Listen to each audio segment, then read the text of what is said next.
Assalamualaikum warahmatullahi wabarakatuh. Nama saya Arif Rahman. Kali ini saya akan menjelaskan materi tentang rule of law. Video ini dibuat untuk memenuhi mata kuliah kewarganegaraan dengan dosen Pak Nurdiansyah.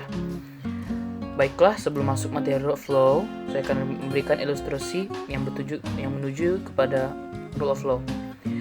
Bagaimana bentuknya negara tanpa hukum? Bagaimana negara jika tidak ada aturan-aturan yang mengikat warganya? Dan jika hal itu terjadi, bagaimana mayoritas menghadapi kaum minoritas dan bagaimana kaum lemah menghadapi kaum yang kuat. Albert Vendici adalah seorang cendekiawan hukum tata negara berkebangsaan Inggris yang lahir pada tahun 1835 dan meninggal tahun 1922.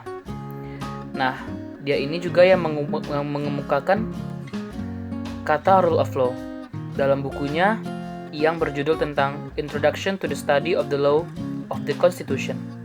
Sejak itu, rule of law mulai menjadi bahan kajian dalam pengembangan negara hukum dan penelitian-penelitian.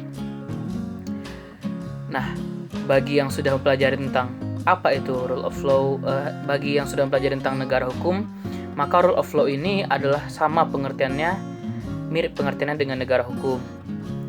Selanjutnya itu, rule of law itu memiliki sejumlah pengertian, yaitu menurut Friedman yaitu memiliki dua pengertian secara formal dan hakiki. Secara formal itu diartikan sebagai kekuasaan umum yang terorganisasi, misalnya negara. Nah, yang hakiki itu lebih menekankan pada cara penegakannya karena menyangkut ukuran hukum yang baik dan buruk.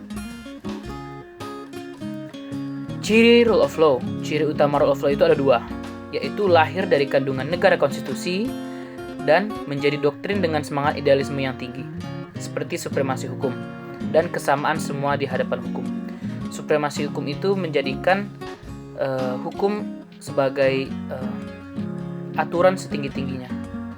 Unsur-unsur rule of law itu menurut DC yaitu ada tiga: supremasi aturan-aturan hukum, kedudukan-kedudukan yang sama di dalam menghadapi hukum, dan terjaminnya hak asasi manusia oleh undang-undang serta keputusan-keputusan pengadilan. Syarat-syarat rule of law. Syarat-syaratnya ini ada 6, yaitu adanya perlindungan konstitusional, badan kehakiman yang bebas dan tidak memihak, pemilu yang bebas, kebebasan untuk menyatakan pendapat, kebebasan untuk berserikat atau berorganisasi maupun beroposisi, dan yang terakhir yaitu pendidikan kewarganegaraan. Nah, rule of law ini sepertinya sudah terimplementasikan dalam ideologi negara kita, yaitu Pancasila.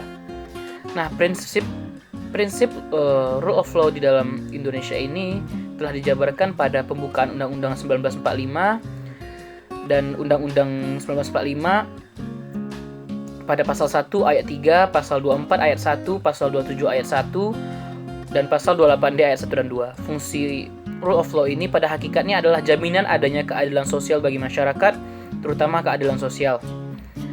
Selanjutnya, pelaksanaan rule of law di Indonesia.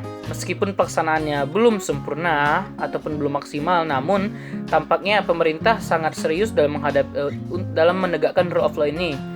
Seperti adanya dilaksanakannya aturan-aturan dan hukuman yang tegas terhadap kasus-kasus berikut ini. Misalkan ada kasus korupsi KPU, dan di dalam gambar ini yaitu kasus korupsi, kasus suap, yaitu kasus suap komisioner KPU oleh kader PDIP ya, sebagaimana kita tahu.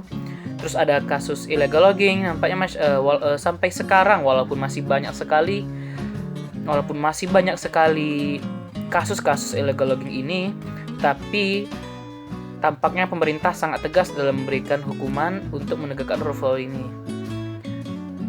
Dan yang terakhir itu narkotika. Dengan banyaknya kasus-kasus yang telah diungkap pemerintah juga secara tidak langsung itu memberikan gambaran apa yang terjadi pada pengguna narkotika, hukuman ataupun dan lain sebagainya, yang itu akan menyebabkan efek jera bagi masyarakat lainnya gitu.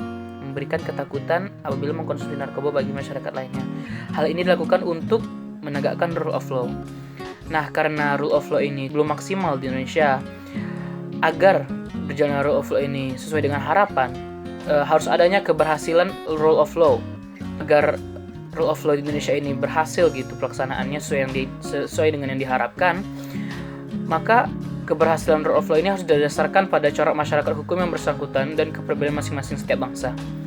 Terus, rule of law yang merupakan institusi sosial harus didasarkan pada budaya yang tumbuh dan berkembang pada bangsa. Dan yang terakhir, rule of law sebagai suatu legalisme yang memuat wawasan sosial, gagasan tentang hubungan antar manusia, masyarakat, dan negara harus ditegakkan secara adil dan juga memihak pada keadilan. Sekian dari saya. Wassalamualaikum warahmatullahi wabarakatuh.